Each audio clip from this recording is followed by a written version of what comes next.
YouTube, Joe Boy here. Today I got a bit of a fun video for you. There's been a lot of theories that I made back to back, and it can get a bit tiresome, so it's nice to throw in one of these videos every now and again. And so today I want to talk about what is, in my opinion, the top 15 most shocking moments in the story of One Piece. And so when you think about it, a lot of things could be considered as shocking. So I want to stray away from things that are like, oh my god, shocking, and more towards a, wait, that just happened kind of shocking. So you could consider these more of like plot twists. And so the reason that I'm doing a top 15 and not a top 10 is because I just could not condense the list past 15. And even considering this, there will be things that I missed regardless. So be sure to share your thoughts as well in the comment section. And so I feel like I need to say this as well, which is this video is not 100% friendly to anime-only watchers. Nearly, like nothing on my channel is friendly to anime-only watchers. It caters to the manga readers. So if you are an anime-only watcher, try to avoid watching any of my content if you don't want to be spoiled. And so without further ado, let's get into the list. And let's start off with number 15 and the reveal that Pudding all along was working for Big Mom. Now I specifically am saying working for Big Mom and not 100% evil, because I still do not believe that Pudding is everything that we learned in the recent chapters. But perhaps I'm in denial. But for sure, she definitely has been working under the orders of Big Mom, which by itself was shocking for a lot of people. Now, I myself wasn't shocked, but if I had read One Piece as I did for the majority of the series with a shotgun type approach, episode and chapter back to back, I'm certain that this would have been absolutely mind-blowing. Pudding went from here to here. And so guys, if it is true that Pudding is everything that we learned in the last chapter, she is truly 100% evil, then I would probably put this higher on the list. But as it stands, based on the reveal as it is, I feel like 15 is a safe spot for this particular reveal. And so now let's get into number 14 and the reveal that the random character that we met right before the Water 7 arc was in fact the Marine Admiral Aokiji. Straight up guys, this came out of nowhere and I was absolutely shocked. And keep in mind guys, at this point in the story, I believe the highest ranking Marine officer that we had met was Smoker, who was a captain. So jumping all the way up to Aokiji being an admiral was just crazy. My immediate thought was, how the hell are they going to get out of this situation? So I definitely think this deserved a spot, but now let's move on to number 13. There was a lot of build-up for the Bellamy fights and the Jack fights, and as readers, we expected there to be some kind of awesome clash between our heroes and the villains. But for both fights, the fights ended extremely quickly with one-shots. My immediate reaction, wait, what? This was definitely shocking and worthy of a spot on the list. But now let's get into number 12. We met Laboon way back, right when the Strats first arrived on the Grand Line, and we learned that Laboon was waiting for his crew to return to him. And it wasn't until much later when we got into the Thriller Bark arc that we met the character Brook. And at the point in time in which we learned Brook was actually part of the crew that Laboon was waiting for was totally shocking. There's really not much to say here. Totally unpredictable, and when you finally read it, your immediate thought is hashtag Goda. But now let's get into number 11, and number 11 revolves around Rayleigh, and so we knew Rayleigh was a character for some point in time, and the Strats needed to find him, but lo and behold, was he actually the vice commander of the Roger Pirates. Gold Roger, in my opinion, is the most interesting character in One Piece, and for us to have met the man who was his second in command was just mind-blowing. Rayleigh, boy, I knew you were strong, but damn. And so let's get into number 10, and number 10 was something that I honestly saw coming. But at the same time, no one saw it coming because no one had the appropriate information. And what I'm talking about is the fact that while we thought that the Minks would freak out when they learned that there were samurai present on their island, the truth was that they were harboring Raizo and protecting the samurai all along. This is one of those moments that was kind of ruined by theorizing. But despite this, I still feel like this deserved a top 10 spot. But now let's get into number 9. And so a lot of Straw Hats have joined the Straw Hat crew, but every single one of them was in some way predictable because it was telegraphed to us. Basically, Luffy asked them, do you want to join the crew, or in some way it seemed likely for them to do so. The one exception is Nico Robin. One minute she's a villain, the next moment she's kind of a neutral character, and the next moment she's part of the Straw Hat crew. Go figure, right? And everyone thought Vivi would join. And so this leads into number 8, and where it becomes incredibly difficult to pick and choose what should be higher than the other, but I'll try my best. In this one, I want to talk about the Straw Hat crew members who left the crew. The first one to happen was when Nami left the crew because of the situation with Arlong and Arlong Park, and then later in the story it happened twice in one arc, in the Water 7 arc, where Robin left the crew and then Usopp left the crew. All three of these moments for me were shocking.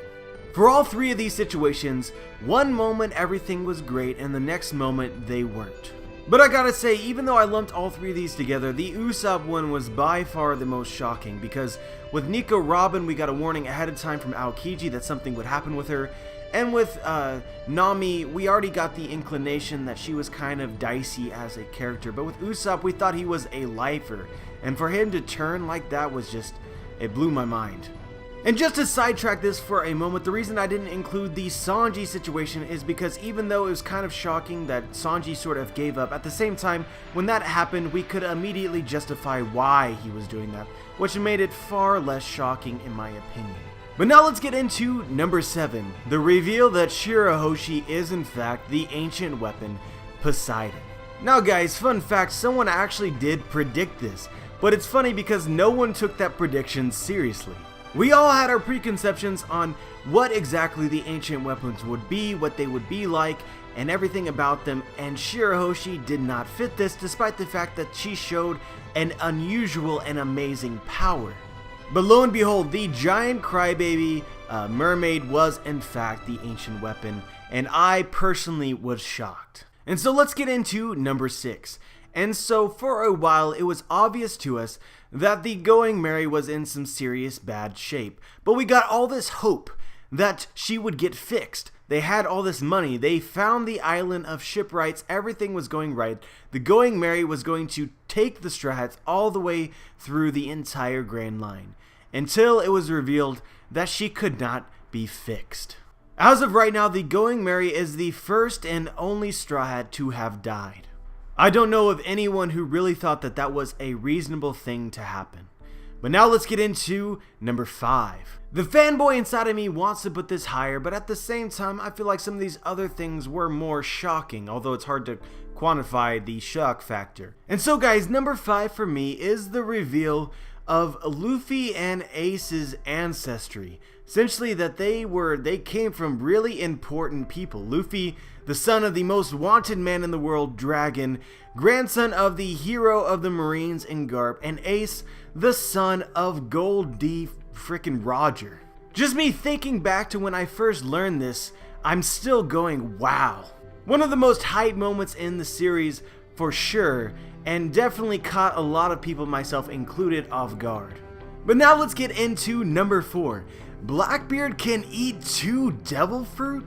Guys, this is still shocking, like 300 chapters later. We are still wondering how exactly Blackbeard is able to do this. But when he first killed Whitebeard and then went underneath that cloak or whatever it was, and we were thinking, like, what is going to happen next? And then he pulls out the ability to use Whitebeard's fruit. Oh my god. Just thinking about it, man. This was one of the best moments in One Piece. One of the most shocking for sure. And so how are we going to top this? Well, we're going to top this first with number 3. And so I'm not sure if this is justifiable as number 3, but I had to put this near the very top because this was the reason why I became a One Piece fanboy, why I became a One Piece fanatic. And this was the reveal that the Galley Law members Lucci and Kaku and Khalifa, as well as Blano, were working for CP9 and the world government. I'm gonna be real with you, I love shonen manga. I love this stereotypical small kid that doesn't have a lot of talent, grows and works hard to become the strongest in the world. This format is just the kind of story that I really enjoy. And it doesn't really need an intricate plot or an intricate story for me to enjoy it. but I've always been hoping and waiting for a story that really gave me the best of both worlds, being a standalone story that's awesome, while at the same time also being a shonen, and One Piece was one of the first that gave me that. It's like that clear evolution from Dragon Ball Z, which got me into the genre, to my standards today. And the moment which solidified that for me for One Piece was this moment with CP9. I did not see this coming, and when it happened, mind explosion. I then proceeded to watch all the remaining episodes of the anime in about 2 days. I could go on forever, but you get it. So now let's get into number 2.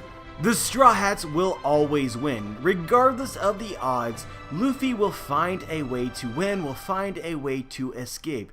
This is what I believed up until the Shibondi Archipelago arc, where the Straw Hats were completely and utterly defeated and annihilated. Now, of course they didn't die, but this was a wake-up call. You got into that arc knowing that the Straw Hats would find a way, and they didn't. For me, the entire time that I was reading this, I was like, no way, this has to be some kind of trick. There's no way that this is happening right now. But it was, it happened, and that's why this is my second most shocking moment in the story. And so, after 14 instances of shocking moment in the story, what could possibly be number 1? And at this point, I think you've all narrowed down what this could be. And this is, put simply, the fact that Ace died. Now, if I'm being honest, I considered the possibility that Ace would die when we were going through the entire rescue arc, up until the point where it seemed as though the Marines had the advantage over the Whitebeard pirates and the Straw Hat pirates. It seemed like there was no way that they were going to save Ace, so it seemed likely that he would die. But when Luffy finally was able to save them, and they were literally, like, it seemed like moments away from their escape, that's when Oda took all of that away from me. Oda did it again. He put the Straw Hats and their friends in a hopeless situation, and he made it so that they found a way to succeed. That was until Ace reacted to Akainu's basically disrespect to Whitebeard, turned around, and got killed. Why you gotta do us dirty like that? But anyway, guys, that concludes my list. Obviously, this is just my opinion, and there is no doubt that your opinion will be different than mine, whether it's to change up the order of the list or add something that I missed. So if this is the case, just tell me what you think, how you would change the list, what you would add to the list, etc. Just share your thoughts. Like the video if you like the video, dislike the video if you dislike the video, subscribe if you want to be notified for my future videos, and as always, guys, have a wonderful day.